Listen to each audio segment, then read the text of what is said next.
అందరికీ shalom shalom అలైఖేం. ప్రభు అయిన యేసుక్రీస్తు నామములో మీ అందరికీ నా యొక్క శుభాశీస్సులు. కరుణాకర్ సుగుణ ఎవరైతే క్రైస్తవులందరినీ చంపుతాను ఆ మాట పలికినప్పుడే అతని మీద యాక్చువల్గా పోలీస్ కేసు పడాలి. కానీ క్రిస్టియన్స్ ఎవరు కంప్లైంట్ ఇవ్వలేదు కాబట్టి బహుశా పోలీసులు అతని మీద యాక్షన్ తీసుకుని ఉండరు. ఈ కరుణాకర్ సుగుణ ఇంకా కొద్దిమంది కలిసి ఒక ఆయనకి కారు కొనిచ్చారు. ఆయన పేరు అనిల్ కుమార్.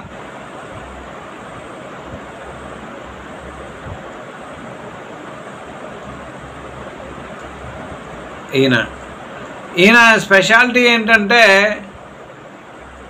ప్రవీణ్ పగడాల గారు తాగి పడిపోయి చచ్చిపోయాడని చెప్పినటువంటి మొట్టమొదటి క్రైస్తవుడు. రెండో క్రైస్తవుడు ఇంకొక ఆయన ఉన్నాడు. ఇద్దరికీ కూడా వాళ్ళ కార్లు కొనిచ్చారు. ఎవరైనా ప్రవీణ్ పగడాల తాగి యాక్సిడెంట్ వలన చనిపోయాడని పాస్టర్ గారు చెప్తే వాళ్ళందరికీ కార్లు వస్తున్నాయి. సో ఇది మరి కొంతమంది క్రిస్టియన్ నాకు అర్థం కాలేదు, నాస్తికుడు అర్థం కాలేదు. చెప్తున్నటువంటి మాటలు చాలా విచిత్రమైన, మీకు వినిపిస్తాను, ఒకసారి చూడండి. మీరు హిందువులతో కలిసి పనిచేస్తున్నట్టే అయితే వాళ్ళకి అనుమానం. నాకేం పని ఉంటుంది, నేను పని చేస్తా. నేను ఒక టీవీ ఛానల్లో నేను అడిగినా, because I love my country, నా దేశానికి ఏమైనా చేద్దామని ఉన్నా కాబట్టి నేను ఖచ్చితంగా కలిసి ఆర్ఎస్ఎస్ చీఫ్ తో నాకు ఇంటర్వ్యూ కావాలని అడిగిన. ఈ రోజు ఇప్పుడు కరుణాకర్ సిట్టింగ్ హిందూ రాష్ట్ర అంటాడు ఆయన. దేశం గురించి మాట్లాడుతున్నాను. ఎన్ని సంఘాలు మాట్లాడుతున్న విషయాలు బయటకు వచ్చి, రీసెంట్ స్టడీస్ బయటకు వచ్చిన సైంటిఫిక్ ఎవిడెన్స్ ఇవన్నీ ఏంటంటే, మన డిఎన్ఏ చూసుకుంటే ఇండియా ఎవరో అంటే 65,000 years ago మనకి సివిలైజేషన్ స్టార్ట్ అయింది. 65,000 years ago we have DNA evidences that people came from Africa first. And then they began to, they're called hunter gatherers అంటారు. వాళ్ళు వేటాడి జీవించేటువంటి వాళ్ళు. సో ఆఫ్రికా నుంచి మైగ్రేట్ అయ్యి ఇక్కడికి వచ్చి సెటిల్మెంట్ స్టార్ట్ చేస్తున్నారు. సో వాళ్ళతో ఇండియా ఉంది. తర్వాత 65,000 సంవత్సరాల క్రితం ఆఫ్రికా నుంచి మనుషులు వచ్చారని డిఎన్ఏని బట్టి. కానీ ఈ బుక్లో 65,000 సంవత్సరాలని రాయబడలేదు. మరి ఆయన ఏ బుక్ చదివాడో నాకు తెలియట్లేదు. భారతదేశాన్ని చరిత్రను తెలుసుకోవాలి అంటే చదవాల్సినవి ఫాహియాంగ్, ఇత్సింగ్, అల్-బెరూని. ఓకే, అల్-బెరూనిలో అక్కడ ఉన్నటువంటి బ్రాహ్మణులు అని చెప్పుకున్నటువంటి వారు బుద్ధిస్టులను ఆఫ్రికా నుంచి వచ్చారని చెప్పారు. మీరు అల్-బెరూని చదివితే మీకు తెలుస్తుంది. కర్లింగ్ హెయిర్ ఉన్న వాళ్ళని అంటరాని వాళ్ళుగా చెప్పారు, చేపలు తినే వాళ్ళని అంటరాని వాళ్ళుగా చెప్పారు. అప్పుడు ఉన్నటువంటి రాజులు జాట్లు. ఓకే, జాట్లను ముస్లింలతో చేరి బ్రాహ్మణులు జాట్లను ఓడించి జాట్లను వాళ్ళకి దాసులుగా చేసుకున్నారు. అల్-బెరూని చదవాలి. అల్-బెరూని నాకు సాఫ్ట్ ఉంది, అంటే సాఫ్ట్ కాపీ ఉంది. ఓకే, అది నెట్లో ఫ్రీగా దొరుకుతుంది. అల్-బెరూని మీరు డౌన్లోడ్ చేసుకుని చదవండి. మెగస్తనీస్ రాసిన బుక్స్ చదివితే భారత చరిత్ర తెలుస్తుంది. ఈయన ఆ బుక్స్ ఉన్నాయని కూడా ఈయనకి తెలియదు. 65,000 సంవత్సరాల క్రితం. ఇప్పుడు ఈజిప్షియన్ సివిలైజేషన్ స్టార్ట్ అయ్యి 3,200లో ఉన్నటువంటి విషయాలు ఆర్కియలాజికల్ ఎవిడెన్సెస్ దొరికాయి. మ్యాక్సిమం మనకి 4,000 అంటే బీసీలో మాత్రమే ఈజిప్షియన్ ఆర్కియలాజికల్ ఎవిడెన్సెస్ దొరుకుతున్నాయి. కానీ 65,000 ఉన్నాయంట. 65,000 ఇయర్స్. సో ఈయన చెప్తున్నటువంటి మాటకి ఏమాత్రం అర్థం లేదు. మనకు కావాల్సినటువంటి డిఎన్ఏ రిపోర్ట్. ఓకే, ఇవి దొరుకుతాయి. ఈ బుక్స్ మీరు కొనుక్కోండి. ఎందుకంటే మన డిఎన్ఏ మనకు తెలియాలి. నిజమే, భారతదేశంలో ఉన్నటువంటి జాట్లను కృష్ణులు అన్నారు. కృష్ణుడు జాట్ అని అల్-బెరూనిలో రాయబడి ఉంటుంది. కృష్ణుడు యాదవుడు కాదు, జాట్. ఎందుకంటే ఆయన బ్లాక్ని కృష్ణుడు అనేవారు వాళ్ళు. సో జాట్లందరూ కూడా ఒకప్పుడు బ్లాక్స్. భారతదేశాన్ని ఏలినటువంటి రాజులు జాట్లు, జటావ్ కదా, మాలోజీ, మహర్, ఛత్రపతి శివాజీ తండ్రి మాలోజీ బన్సాలి. మన తెలుగు క్యాలెండర్ రాసినోడు మాలోజీ సంబత్. సో అది వేరే ఎవరు రాయలే. సో మాలోజీ అనేటువంటిది పూర్వం ఉన్నటువంటి రాజులు, వాళ్ళందరూ బ్లాక్స్. అంటే వాళ్ళు ఆఫ్రికా వాళ్ళు లాగా ఉండొచ్చు. ఎందుకంటే వాళ్ళు మనకి డిఎన్ఏ ఆధారం ప్రకారం ఏంటంటే వాళ్ళు సూసాన్ ఎక్కడైతే ఎస్తేరు రాణిని పెట్టారో, సూసాన్ ఫోర్ట్ ఎక్కడైతే ఉందో ఆ ఏరియా దాన్ని ఈలామైట్స్ అంటారు. అక్కడ ఉన్నటువంటి ఈలామైట్స్ యొక్క డిఎన్ఏ తోటి భారతదేశంలో ఉన్న పూర్వ ప్రజలు అంటే తమిళ, తెలుగు, మలయాళం, మరాఠీ కదా, వీళ్ళందరూ కూడా వాళ్ళ డిఎన్ఏ వాళ్ళకి కలిసింది. నార్త్ ఇండియాలో ఉన్నటువంటి బ్యాక్వర్డ్ క్లాసెస్, షెడ్యూల్ కాస్ట్, తర్వాత షెడ్యూల్ ట్రైబ్ అన్నీ కూడా ఆ యొక్క ఈలామైట్స్ డిఎన్ఏతో కలుస్తుంది. సో అసలు ఆయనకి ఈ బుక్ ఉందన్న విషయం కూడా తెలియదు. ఆయన ఊహించుకునేదో చెప్తున్నాడు అనుకున్నా. వాట్సాప్ యూనివర్సిటీ తర్వాత వాళ్ళు అడిగే ప్రశ్నలకు ఆయన చెప్పేటువంటి జవాబులు చాలా చాలా వీక్గా ఉన్నాయి. ఒకసారి చూడండి. 65,000 సంవత్సరాల క్రితమే భూమి మీద మనుషులు ఉన్నారని చెప్తున్నారంటే మీ యెహోవా కంటే ముందే సృష్టి చేసాడు అక్కడ ఎవరో.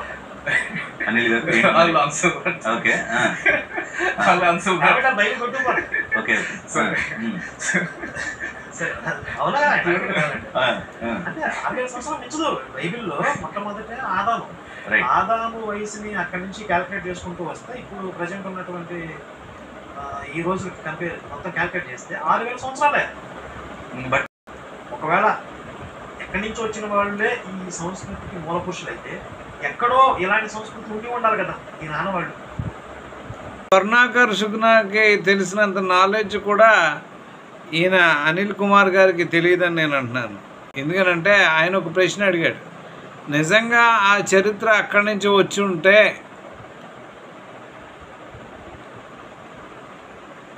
అంటే వాళ్ళు అక్కడి నుంచి వచ్చి ఉంటే దీనికి సంబంధించినటువంటి ఆనవాళ్ళు అక్కడ ఉండాలి కదా అని. ఎందుకంటే ఇప్పుడు మన భారతదేశంలో శ్రీకృష్ణుడి గురించి చెప్తారు కదా, అది గ్రీక్ దేశం నుండి వచ్చిన పొసైడర్. ఇరాన్లో ఒయేషో, ఆయన పేరు శ్రీకృష్ణుడు.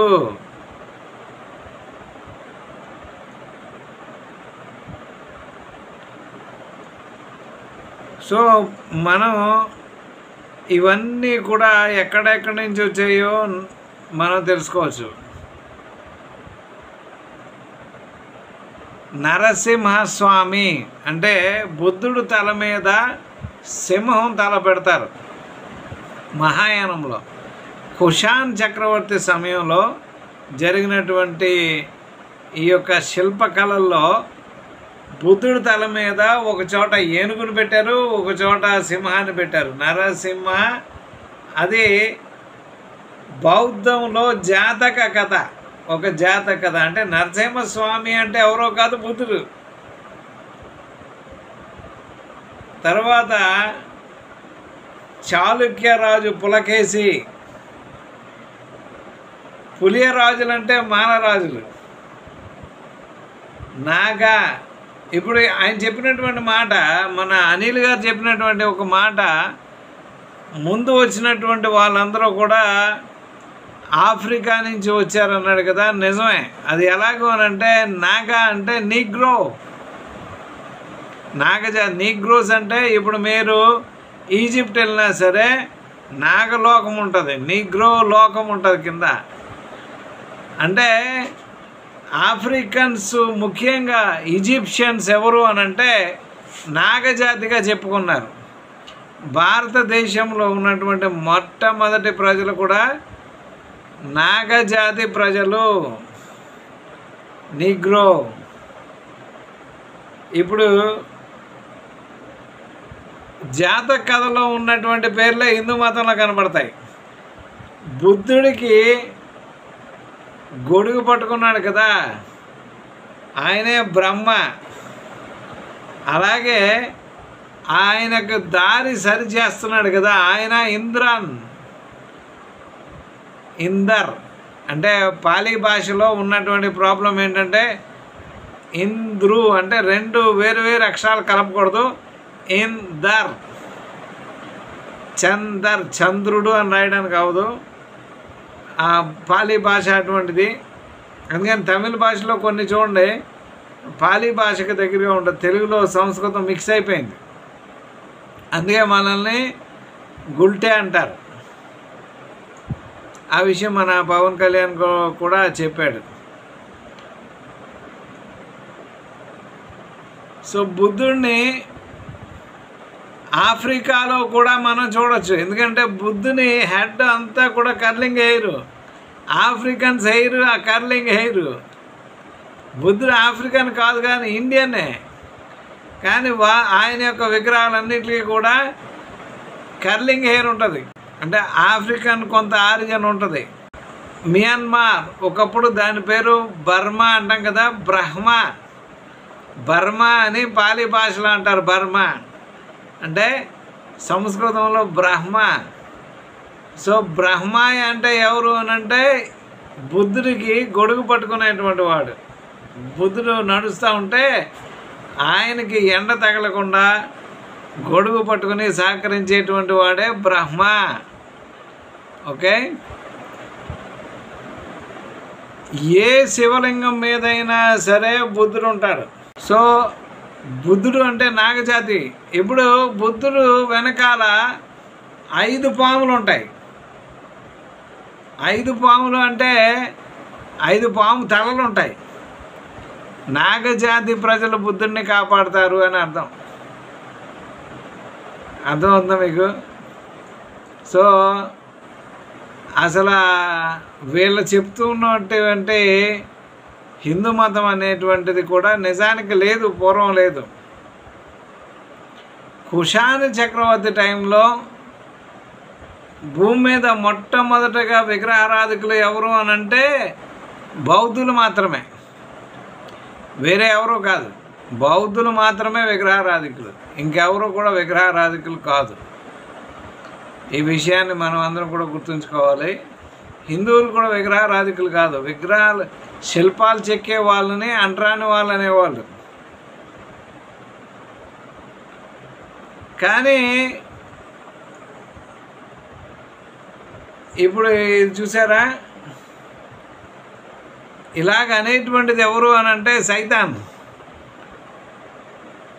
మరి అదే సింబల్ అన్ని మతాల్లో కనబడుతుంది.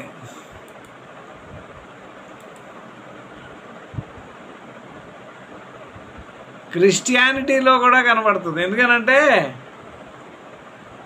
పూర్వం ఉన్నటువంటి ఈజిప్షియన్ గాడ్ కుడి చేయి పైకి లేచి ఉంటుంది.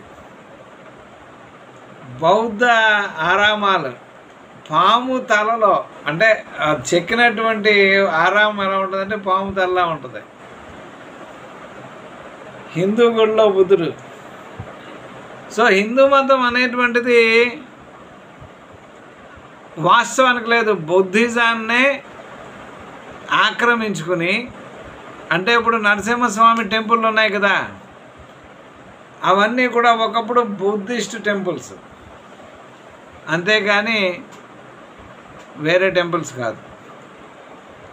సో ఈ విషయాన్ని మనం గమనించాలి.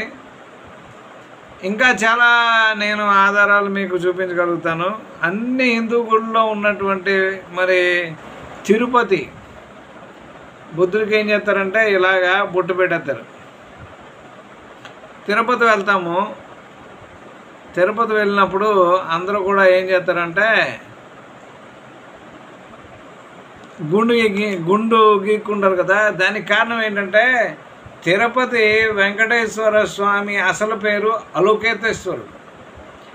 అంటే బుద్ధిజంలో ఆయన పేరు అలోకేతేశ్వరు. మీరు మహాయానం చదవాలి. మహాయానం అంటే మలయాళం, మాల అనే పేరు వచ్చిందంటే మహాయానాన్ని అనుసరించినటువంటి వాళ్ళందరూ కూడా మాలలు. సో ఈ మహాయానం తర్వాత అదేం జరిగిందనంటే కొంచెం మార్పులు చెంది వజ్రయానంగా మారింది. వజ్రయానంలో ఆయన పేరు అలోకేతేశ్వరుడు, అంటే ఈశ్వరన్ అనేటువంటి బోధిసత్వ.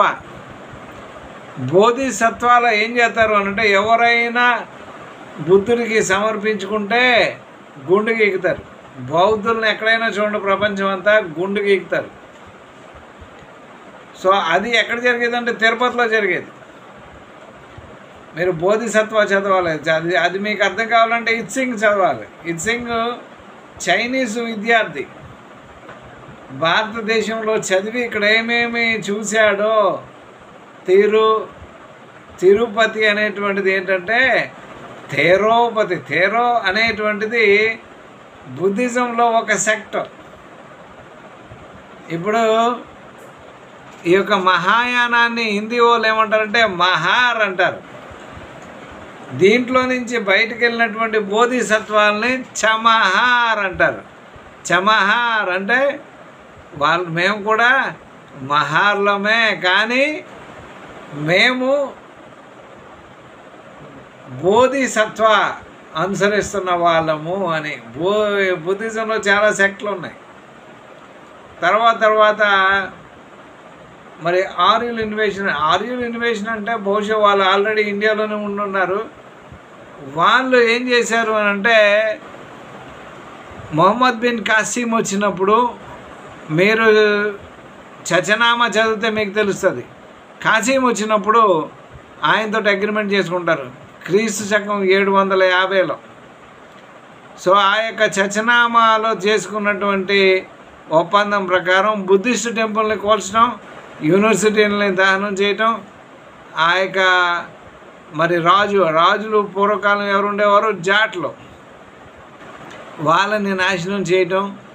ఆ విధంగా ముస్లింలకు సహకరించినటువంటి వారు హీనయానం. ఇప్పుడున్నటువంటి బ్రాహ్మణులే ఒకప్పుడు హీనయానంలో ఉన్నటువంటిది ఏంటంటే వాళ్ళు నక్షత్రాలను పూజించేవాళ్ళు. తర్వాత వధ అంటే బలులు ఇవ్వటం, ఇవన్నీ కూడా చేసేవాళ్ళు. సో బుద్ధిస్టులను చూసి వాళ్ళు నవ్వేవాళ్ళు. బుద్ధిస్టులు అంటే వాళ్ళకి ఇష్టం ఉండేది కాదు. వాళ్ళు విగ్రహారాధికులు. బుద్ధిస్టులు అందరూ కూడా విగ్రహారాధికులు కాబట్టి శిల్పాలు చెక్కే వాళ్ళని అంటరాని వాళ్ళు అన్నారు. సో ఈ విషయాన్ని కూడా మనం చదవాలి. ఈయనకేమీ తెలియదు. క్రిస్టియానిటీ గురించి కూడా ఈయనకి సరిగ్గా తెలుసో లేదో నాకు అర్థం కావట్లేదు. మనం ఒకసారి చూద్దాం. సంస్కృత భాష ప్రపంచంలో ఎక్కడ లేదు. ఇక్కడి నుంచి ఒకవేళ వేరే చోట వ్యాప్తి చెందింది ఏంటి అని అంటే సంస్కృత భాష మనకున్నట్టుగా ఎక్కడా లేదు అని. ఇప్పుడు సంస్కృత భాష ఎప్పుడు పుట్టింది? దాని లిపి దేవనాగరి అని అంటే క్రీస్తు శకం 1200లో సృష్టించబడింది. అంటే దేవనాగరి కంటే ముందు, ఆ లిపి కంటే ముందు సంస్కృతం ఉందా అంటే వేరే ఇదిలో ఉండాలి. అంటే చాలా భాషలకు లిపులు లేవు. ఇప్పుడు ఇంగ్లీష్కి లిపి లేదు కదా. ఇవన్నీ అర్మాయిక్ నుంచి వచ్చాయి. అంటే తెలుగు కూడా అర్మాయిక్ నుంచి వచ్చింది. తెలుగు అక్షరాలు చూస్తే సేమ్ అయ్యే ఉంటాయి అర్మాయిక్. అలాగే సంస్కృతానికి లిపి వాళ్ళు ఏదో ఒక భాషను ఉపయోగించుకుంటారు. దాన్ని దేవనాగరిని ఉపయోగించుకున్నారు. దానికంటే ముందు సంస్కృతం ఉందా లేదా అంటే ఉంది.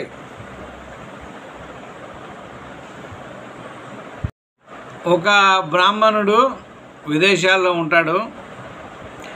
ఆయన సంస్కృతం గురించి ఏం చెప్తున్నాడో ఒకసారి వినండి.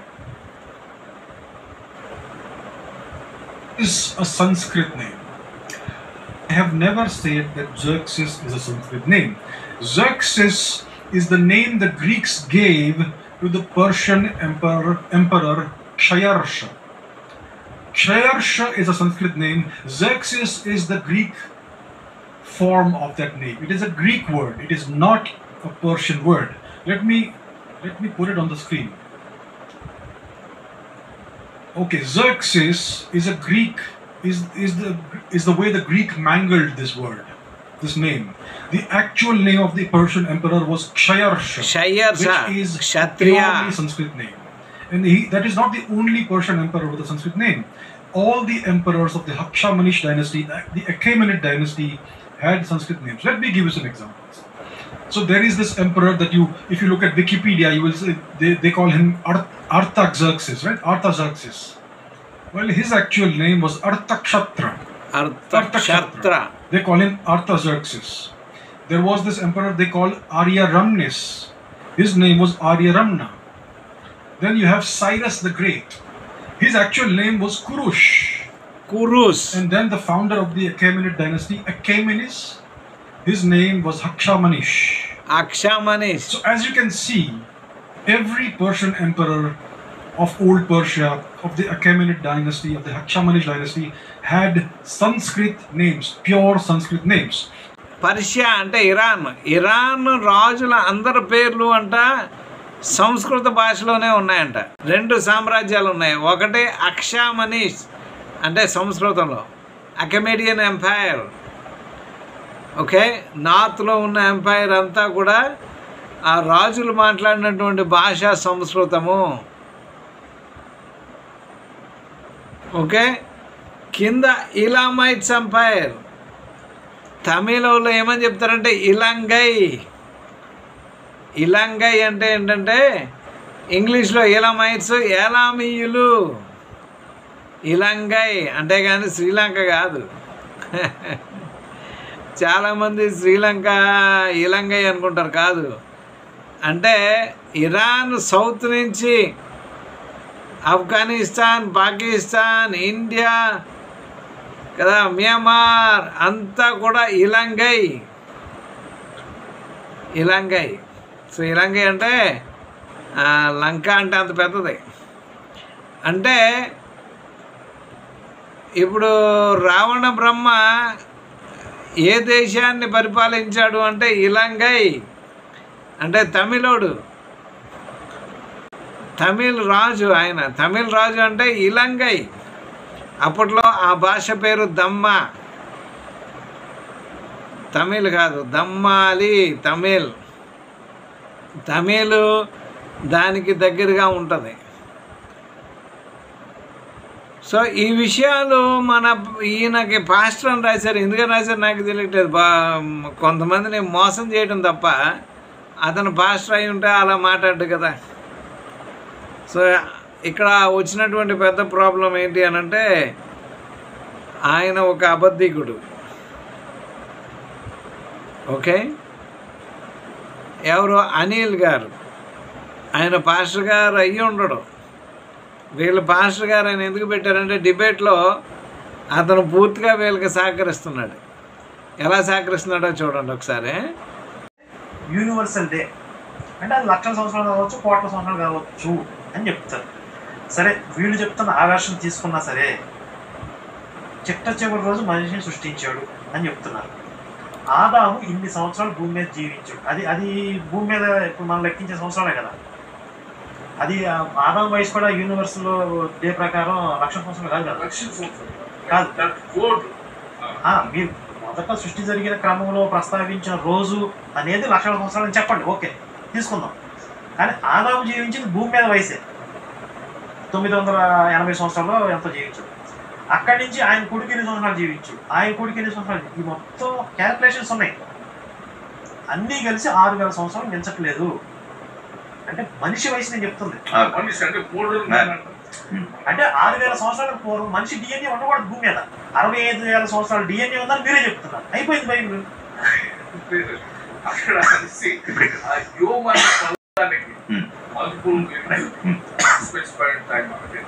సో అది మనం సైంటిఫిక్గా వెళ్తే దాంట్లో కూడా మనిషి భయపడు స్పీసెస్ సో ఆయన క్రిస్టియన్ అని మీరు ఎలా అంటారు, ఆయన పాస్టర్ అని ఎలాగంటారు? అసలు సృష్టి క్రమం కదా, మొదటి అధ్యాయమే ఆయనకి తెలియనప్పుడు ఈయన్ని పాస్టర్ అని ఎందుకు పెట్టారో నాకు తెలియట్లేదు.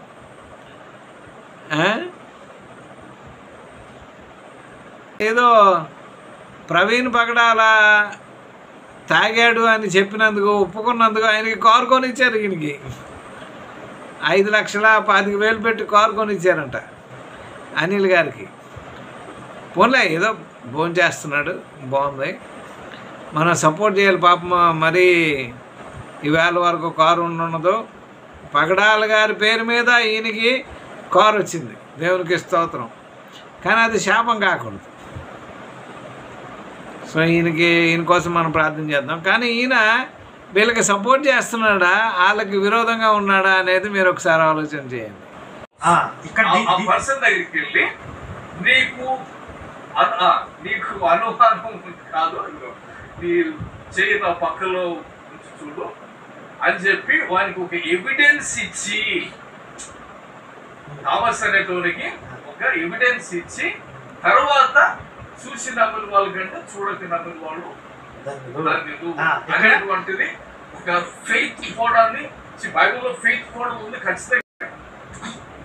ఆ ఫెయిత్ తోనే మనం దేవుడు ఉన్నాడు అని నమ్ముతాం. ఇక్కడ ఈయన చెప్పిన ఈ విషయాన్ని బట్టి కూడా క్రైస్తవం పట్టుకుపోతుంది. ఇప్పుడు మీరు థర్డ్ పర్సన్ అండి. ఇప్పుడు ఆయన క్రైస్తవుడు, నేను హిందుత్వవాదిగా బైబిల్ మీద స్టడీ చేసే వ్యక్తి నేను మాట్లాడుతున్నాను. మీరు ఒక న్యూట్రల్ పర్సన్గా ఆయన చెప్పింది మీరు విన్నారు. ఇప్పుడు నేను చెప్తా వినండి. యేసు శిష్యులు 12 మంది. ఆయనకి అవన్నీ తెలియదు పాపం. కానీ ఎందుకనో వీళ్ళు ఆయన్ని పాస్టర్ గారిని పెట్టారో తెలీదు. ఓ పాస్టర్ గారు ప్రవీణ్ గారిని తాగి పడిపోయి చచ్చిపోయాడని చెప్తాడు. ఎవడైనా అంతే మంచి సాక్ష్యము బోధ చేస్తున్నటువంటి వ్యక్తి అలా తాగలడా? ఏదో కారు ఇస్తున్నారు కాబట్టి చెప్పాడు. మరి ఎందుకు చెప్పాడో మొత్తానికి ఆయన చెప్పాడు. అవన్నీ అసలు ఈయనకి బైబిల్ జ్ఞానమే లేదు. కానీ అతనితోటి క్రిస్టియానిటీకి పక్షంగా ఆయన నిలబడి మాట్లాడుతున్నాడు. అంటే ఆ డిబేట్లో మాట్లాడుతున్నాడు. ఆయన ఏం మాట్లాడతాడో ఏం తెలియదు, చరిత్ర తెలీదు. ఈజిప్షియన్ సివిలైజేషన్ 65,000 ముందు ఈజిప్షియన్ సివిలైజేషన్ లేదు. మీకు చూపించాను కదా, 4,000 సంవత్సరాలు దాటలేదు దానికి. కానీ ఇంకా మన హరప్పా మొహంజోదారో చూస్తే 4,500 సంవత్సరాల రికార్డు మనకు దొరికింది. అక్కడ అప్పట్లోనే బుద్ధిస్టు స్తూపాలు కనపడ్డాయి. అప్పటికే మనం బుద్ధిస్టులం. గౌతమ్ బుద్ధుడు ఫస్ట్ బుద్ధుడు కాదు, బౌద్ధ మతాన్ని స్థాపించినటువంటి వాడు కాదు. ఆయన 28వ బుద్ధుడు. అంతేగాని ఆయన ఆ బౌద్ధ మతాన్ని బుద్ధుడు స్థాపించాడని చెప్పేటువంటి అబద్ధం అది. భారతదేశంలో బుద్ధిజమే పురాతనమైంది. ఇందాక మీకు చూపించాను కదా, బుద్ధిజం కంటే పురాతనమైన మతం ప్రపంచంలోనూ లేదు. ఎన్నో దేశాల్లో బుద్ధిజం ఇన్ఫ్లుయెన్స్ కనిపించింది. ఇంకా చూద్దాం. సెక్యులర్ దేశంలో మత ప్రస్తావన ఉండకూడదు అన్నారు. మరి రాజకీయ పార్టీలు ఇప్పుడు ముస్లిమ్స్ కి ఈ ప్యాకేజ్ ఇస్తాం, ముస్లిం డిక్లరేషన్ అని చెప్పి ఇచ్చారు. మత ప్రస్తావన ఎందుకు తీసుకొచ్చారు? క్రిస్టియన్స్కి వాళ్ళకి ఈ ప్యాకేజీలు ఇస్తామని చెప్పి వాళ్ళ మతపరంగా మీరు ఒకటిగా చూస్తున్నారు. మరి హిందువులకి ఈ ప్యాకేజ్ ఇస్తామని చెప్పి ఎవరు చెప్పట్లేదు. అంటే ఇప్పుడు హాస్టల్ శాలరీస్ ఇస్తున్నారంట, సింపుల్ శాలరీస్ ఇస్తున్నారంట. అంటే కొన్ని ఇప్పుడు టెంపుల్స్ ఉన్న ఆఫరింగ్స్ అవి ఎవరో ఖర్చు పెడుతున్నారు, అది నాకు కంప్లీట్ క్లారిటీ లేదు. ఎక్కడైనా కానీ న్యాయంగా జరగాల, సింపుల్. సో మనది చాలా మల్టీ డైమెన్షనల్ సొసైటీ కాబట్టి ఇప్పుడు మీరు చెప్పిన పాయింట్ కూడా మీకు ఇది హిందూ దేశం కాదన్నప్పుడు దేవాదాయ ధర్మాదాయ శాఖలో హిందూ దేవాలయాలు ఎందుకు? ఇప్పుడు పాస్టర్లకు శాలరీలు ఇస్తారు అనేటువంటిది ఉంది అని చెప్పి అది ఈయనకి తెలియదంట. అది దేవాలయంలోంచి తీసిస్తారని ఈయనకి తెలియదంట. దేవాలయంలోంచి ఎందుకు ఇస్తారు? ప్రభుత్వానికి వచ్చిన ఆదాయంలోంచి ఇస్తారు.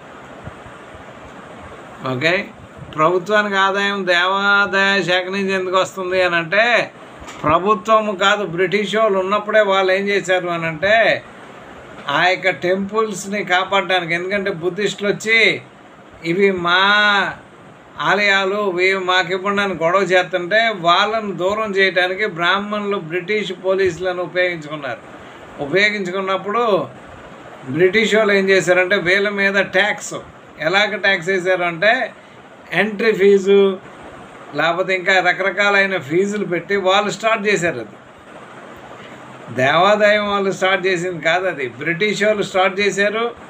అది ఇండియా గవర్నమెంట్ ఈవేళ కూడా కంటిన్యూ చేస్తూ అక్కడ మరి రోడ్లు వేయడం దగ్గర నుంచి మరి సెక్యూరిటీ ఇవ్వడం దగ్గర నుంచి అన్నీ చేయడానికి వాళ్ళ వ్యవస్థను వాడుతుంది. కాబట్టి వాళ్ళు అక్కడ డబ్బులు వసూలు చేస్తున్నారు, ఇంకా వేరే కారణం కాదు.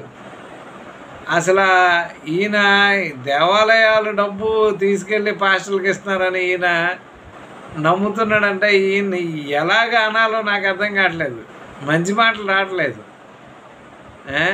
ఆ రెవల్యూషన్లో జరిగినటువంటి విషయాలు, ఇస్లాంకి వ్యతిరేకంగా జరిగిన యుద్ధాలను యూరోపియన్ యూనియన్కి సంబంధించిన దానిగానే చూడాలి కానీ క్రిస్టియానిటీకి సంబంధించిందిగా చూడకూడదు. అందులో ఎంటర్ అయినటువంటి వాళ్ళందరూ కూడా యూరోపియన్స్, అంతేగాని క్రిస్టియన్స్ అని మనం చెప్పడానికి అవుతుంది. అంత మాత్రం కాకుండా అమెరికాలో స్లేవరీ సిస్టానికి బైబిల్కి సంబంధం లేదు. బ్లాక్స్ దగ్గర కూడా బ్లాక్స్ స్లేవ్స్ ఉండేవారు. వాళ్ళకి స్లేవ్ ఎవరు అమ్మేవారు? అరబ్బులు అమ్మేవాళ్ళు.